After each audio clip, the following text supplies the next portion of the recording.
As of last week, I officially became CompTIA A+ certified. I passed both exams on the first attempt, and I got pretty good scores. On my 901, I scored 851 out of 900, and on my 902, I scored 801 out of 900. So a lot of people have asked me what sources did I use, because I told them that I studied at home because I don't have time to go to school, and I wanted to keep the expenses down. There are a lot of great free resources out there, but if you want to pay a little bit extra and get a little bit more training, then I'll recommend some things as well. So what I used was ProfessorMesser.com, which was free. I also bought his course notes. I thought they were a great help. Then I went on Udemy, and their courses were on sale, so I think I paid like $10 a course for the 901 and 902 from Professor Messer, and I liked him so much that I bought his book, which is pretty big, so I tried to shoot for like a chapter a day. And I also bought a Cybix book, which was directly from CompTIA's website, and I bought that as a digital book. And what I actually did was I divided the PDF by chapters so that it was a bit intimidating for me to see like one of 1,000 pages that I have to read. So instead of seeing that, I saw like 50, 60 pages because I broke it down by chapter, and it was less intimidating for me. So what I recommend you do is you get familiar with the operating systems that the objective says, and there's a lot of questions also for mobile phones. So there's the Windows mobile phone, which I really like, but unfortunately there's not much support left for it. Then you have questions about Android and the iPhone, which I'm currently recording on now. So if you cannot afford to buy all three of them, you could always ask people to use theirs for just a bit, just to do what the chapters tell you to do. I also downloaded Oracle, which is free. So I downloaded Oracle on my Windows 10, which is not included on the exam objectives. And from Microsoft, for free for 30 days, you can download their ISO, so you can try their different operating systems. So I downloaded Vista 7 and 8. Even though I used them in the past, I kind of forgot how to get to all the administrative tools, so it was a good refresher to use them. Linux is always free, so you can download any distribution of Linux, because pretty much the questions are going to be terminal commands. So instead of using command prompt, there are ones that will only work in terminal. I'll show you that in a bit. I'll share my screen. So what I wanted to talk about was organization, right? So you're going to want to maybe shoot for one objective a day, and you're really going to want to kill your objectives. For example, what I did was, if I watched it in Professor Messer's video, I would highlight it. If I watched it in a CBT Nuggets video, which I forgot to mention, that's also another good source, I would underline it. If I watched it in Mike Myers' Udemy videos, I would put a line on top of it. So all different symbols, but I would have like a little legend up here explaining exactly what I did. I'll show you on my Network Plus, because obviously I learned how to organize better as I went. So now I'm currently studying for Network Plus, and I'll show you what I did today so far. See? And I wrote a little legend on top. I wrote what these symbols meant by the video to see exactly where I went over the objectives. Now this is good. This can build confidence. It built confidence for me because I went into the exam knowing that I covered every single objective. Unfortunately, CompTIA asks a lot of trick questions. Well, not trick. The way they word them is weird. It's like if Janet has a green shirt and you're sitting in front of her computer and it doesn't turn on, and then Janine walks in, what are you going to do first? Or they ask you opinion questions like what's best? What kind of screen lock is best for your phone? So What helped me with that was I did Mike Myers's practice tests. I bought them for $10. There was 3. His wording is pretty good compared to CompTIA's. It's very similar in feel. Professor Messer offers quizzes at the end of every video.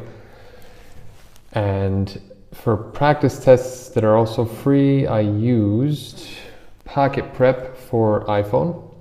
I used Crucial Exams, which I accessed from my desktop or from Android.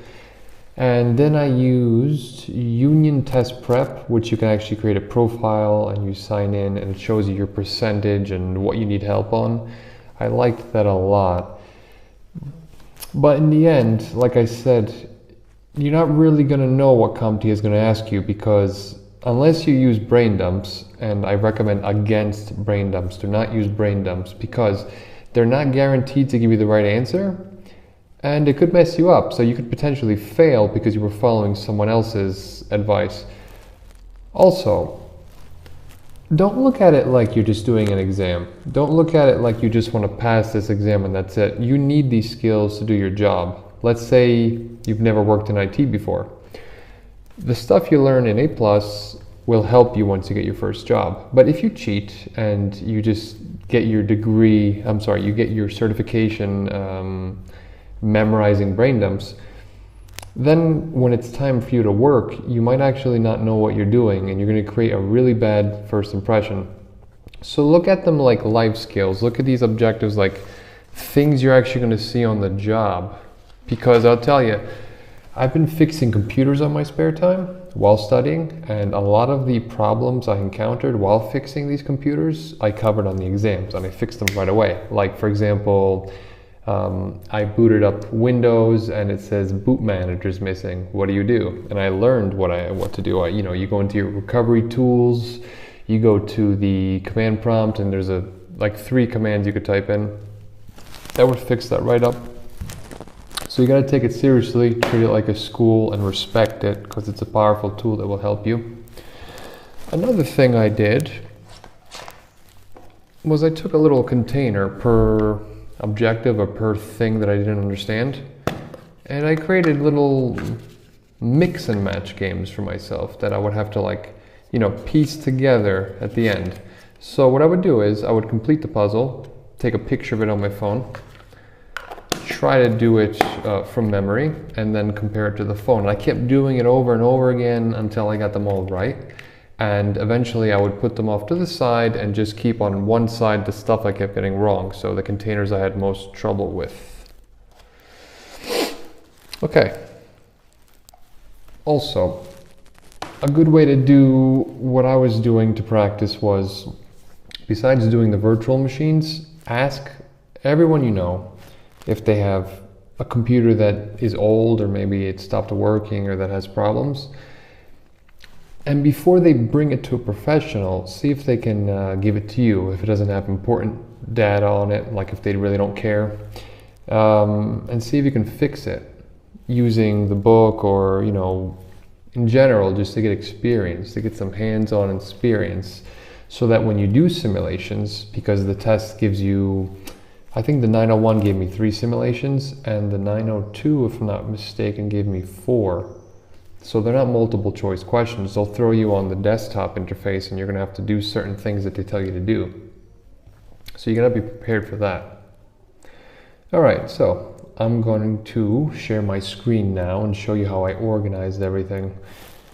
But before I do that, I also did some organization on the objectives themselves, because when you purchase the books, if you purchase the books, they do not go in order for the objectives, which is very annoying. But I guess it's because you have to cover certain core concepts before you understand other ones. So what I did was I went through each chapter, and before I read it, I would go on the title page and see exactly what it covered, what objectives they covered, and I wrote them down so that I knew when I was reading that chapter where to go in the objectives to mark what I've learned. For example, for 1.1, Cybex cover this on chapters 5, 6, and 13, not chapter 1. So that's good to know. All right, let's get on to screen sharing. Here on the right side, I made sticky notes of everything that I read or what video I was on from every single source. I gave myself homework every day, my objective, what chapter to read, what objectives were covered, what quiz to do in the back of the book. I linked videos to Messer and Udemy directly by objective, as organized as possible, as easy as possible. I set up Google Chrome to do all these shortcuts, so I have Professor Messer here, Udemy, then I have Union Test Prep, Crucial Exams, and Jason Clement's website, which I have not mentioned to you. It's a very good way to study. He makes all these cool little tables that you can drag and drop. Excellent, that's what I used. Here I divided PDFs by chapter to be less intimidating. I downloaded Oracle with the different operating systems that you can get for free for 1 month from Microsoft's website. Linux is always free. Open up Linux. You can actually use the terminal to do the commands that they talk about in the objectives and learn. Also, you're going to want to study in a quiet room. Not the same room that you play video games in or watch TV. This is the kind of room that as soon as you get in that little space, you get in the right state of mind, you're ready to study, you get your thinking cap on, and you really learn the material.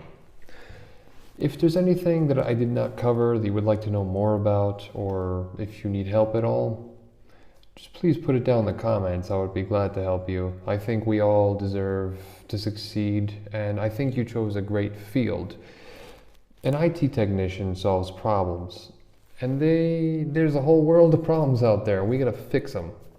So good job and good initiative for trying to change your life and make it better.